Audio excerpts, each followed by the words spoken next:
How to lose weight without counting calories. Let's go. First of all, why might trying to lose weight without counting calories be a good idea? Just to be on the same page, we are talking about using calories in and calories out and tracking of your intake as a way to create calorie deficit.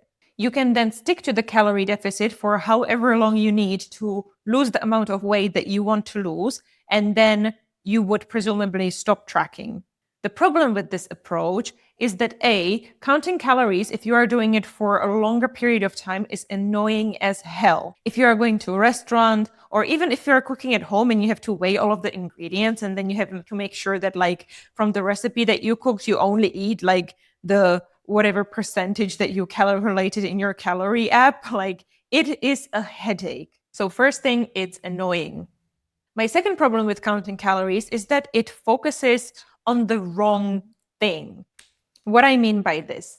So counting calories only focuses on giving you kind of this ballpark in which you can eat whatever you want. As long as it fits into your calorie budget, then you can have whatever you want, which is not a good way to build healthy, lasting habits that you can draw upon once you are off the diet and you are maintaining your new weight. Imagine it kind of like using the navigation in your car. You have the route from home and you have to commute it every single day, twice a day.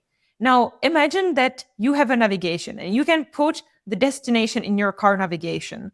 And some people count calories in a way that is akin to like driving a different route to work every single day and using the navigation to make sure you still end up at the right place, but like being really creative about the way that you get there. And obviously, this is not going to like teach you the best route to get there that like you will be then taking for the rest of your life and you kind of put it on autopilot. It allows you all of this flexibility of like all these scenic roads that you can take, but it doesn't teach you the lasting habit. So when people count calories and they have this mindset of, okay, I can eat whatever as long as it fits my calorie budget, sometimes it means that their eating schedule, their portion sizes, the types of foods that they eat are just all over the place. There is no harmony, no schedule, no regime. But from the diet's perspective, it's fine because as long as you are fitting into your calorie budget, you are going to lose weight. At this channel, we are all about building long-term sustainable habits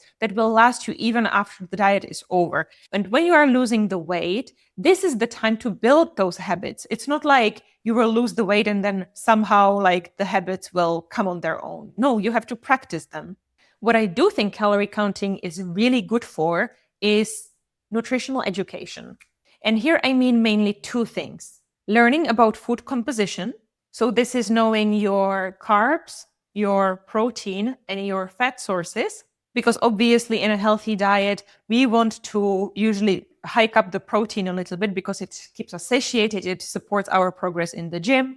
We know that carbs are important for our performance, fats are important in hormonal health, and so on. And the second thing is calorie density. So this is learning about how many calories am I getting per this volume of food? And learning that, for example, an apple is way less calorie dense than a Snickers bar is a really good tool to have in your toolbox, because then you know, okay, if I'm getting hungry and I need to fill myself up, these foods are a better option to reach for if I'm watching my calories than these foods that I need to be maybe a little bit more careful about how big of a portion I'm eating, because it's really easy to pack on a lot of calories in a really short amount of time. But again, this nutritional education, this should be just a temporary thing. Like you go to school and you don't keep going to school for the rest of your life. You learn the information that you need to learn and then you apply the information in real life, but you don't keep going back to school. The same way, once you count calories for a distinct period of time and you learn about these things, you don't need to keep counting calories. If you are trying new food, for example, like you're traveling and you're trying different cuisine or something like that, you can always check like where the new food kind of falls, but you don't need to keep counting calories in order to know like, is it a good idea for me to eat the food or not? Because the calorie tracker will not tell you that. So if calorie counting is not the way to create our calorie deficit, how do we create a calorie deficit? In principle, you get on a regular eating plan and you figure out a way to eat to maintain your weight. That's step one. In step two, you decrease the quantities of the foods a little bit. You still eat the same foods, you just decrease the quantities a little bit, and voila, you have created a calorie deficit. Let me demonstrate. One of the most common and universal eating schedules that, in my opinion, works for a majority of people is 3 meals, 2 snacks. So that means you would have 3 main meals, breakfast, lunch, dinner, and then you have 2 snacks in between whenever you get hungry. So you can have them here, you can have them here. Now, as I said, in step 1, we first start by figuring out how this eating schedule could look like so that we are maintaining our weight. How to do this? What you do first is you start eating according to this eating pattern, and you eat similar size portion at around the same time of the day. So basically, you are trying to standardize the way that you are eating. The reason that we are doing this is that our bodies are running on these internal clocks, right? 24-hour internal clock. This is our circadian rhythm, meaning our bodies will function best if they have this regular schedule. You wake up at around the same time in the morning, you eat around the same meal times, maybe you have the same pattern of physical activity during the day. You will notice like these peaks in your energy on a regular day, right? You go to bed around the same time. And what happens is that our body kind of gets used to this schedule. So if your eating has been all over the place, and for example, like you are getting hungry at really odd times of the day and there's not really any rhyme or reason, you will notice that once you get on a regular eating pattern, your body kind of gets trained to get hungry at these designated times. It's because your hunger hormones, as one of the many things, kind of over time synchronize with this daily pattern. And you will start to notice that, for example, if you are used to eating lunch at around noon, you will start to get hungry at around noon because your body is preparing you to eat and to digest the food. So we have stabilization of our hunger hormones. Another thing that is really helpful when you are eating like this is that you are actually able to optimize the types of foods that you are eating. This might mean size, but it also means composition. And let me tell you a little secret. We as humans are creatures of habit.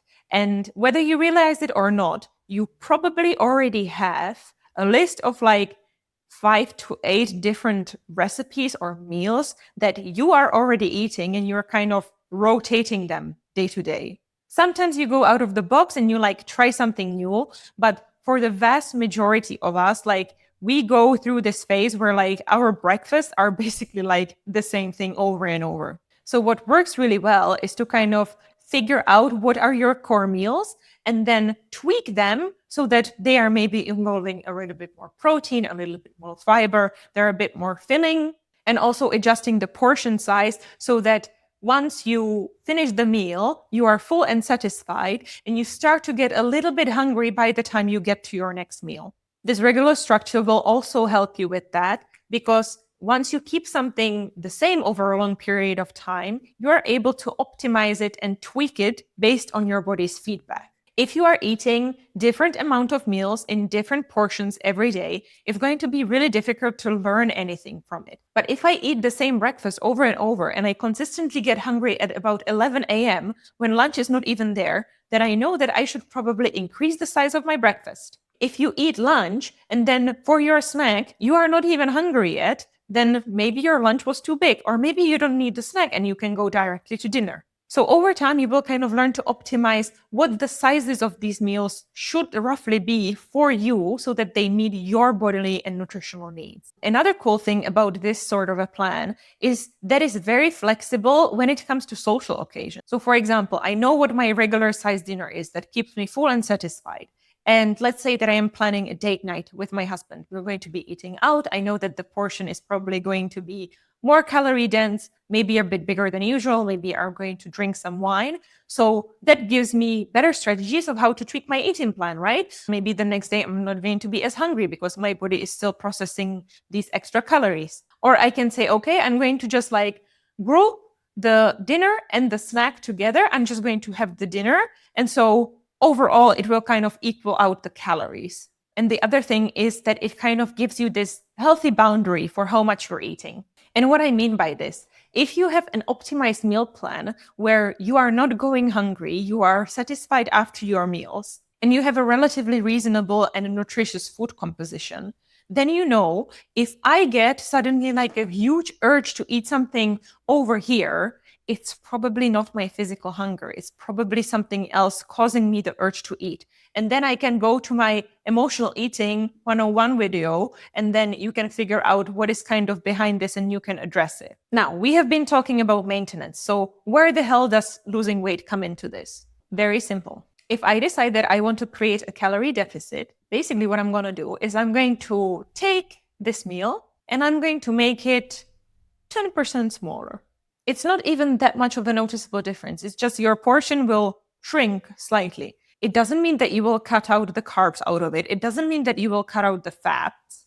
It doesn't mean that you will completely cut out a component of the breakfast. Categorically, it's like still the same type of meal. And the same thing you do for your lunch. So you make it maybe 10% smaller, and the same for your dinner, and the same for your snacks. What you can also experiment with is maybe you find that you don't actually get so hungry in between lunch and dinner. And so maybe you are like, okay, like I am really busy. Like maybe I will not have a snack today. But then I would always make sure that you are staying in touch with your bodily cues and that you are aware if you are getting hungry or not. Because if you are hungry, you always want to satisfy that. What you will find is that if you are eating nutritious and balanced diet, hunger is actually not that much of an issue. And if you are hungry later, just have the second snack. There is no need to go into any sort of extremes here. Because if you are looking for a result that is going to last, it is much better to go on the safe bet of slow and steady rather than really drastic and regain it all back.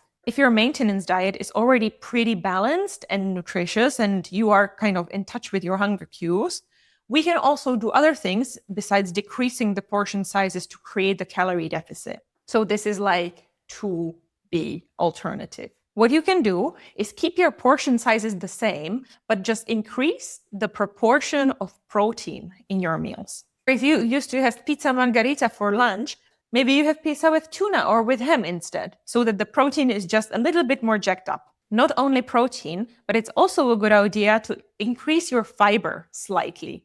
Again, you don't want to be making any drastic changes or jumps, otherwise it's going to mess up your digestion. But increasing your protein and fiber is a really good way to keep fuller for longer for the same amount of food. What I really like about this approach is that it is psychologically also way easier. It is always easier to focus on stuff that you can add rather than what you have to take away. Because if you are thinking about stuff to take away, a lot of the times it makes it even more prominent in your brain. It's kind of like when you say, don't think of a pink elephant, and then all you can think about is the pink elephant. Our brain cannot think in negative. So if you say, I will not eat the snack, then it is very likely you are going to be thinking about that snack a lot. Whereas if you are filling your plate up for lunch and you are thinking, okay, what am I going to have here for protein? What am I going to have for fiber?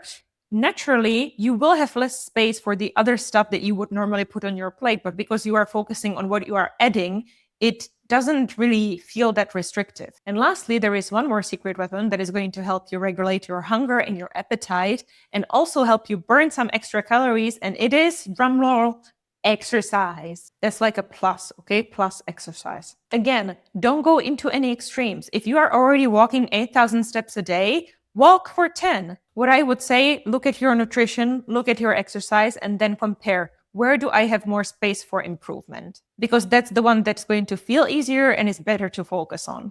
Let me reiterate, this whole plan is not made for you to lose 10 kilos in a month. This is a long-term sustainable approach that is going to help you achieve balance in your life. It's going to help you build healthy habits and achieve peace of mind around the way that you are eating and functioning. So give it a go and let me know how it went.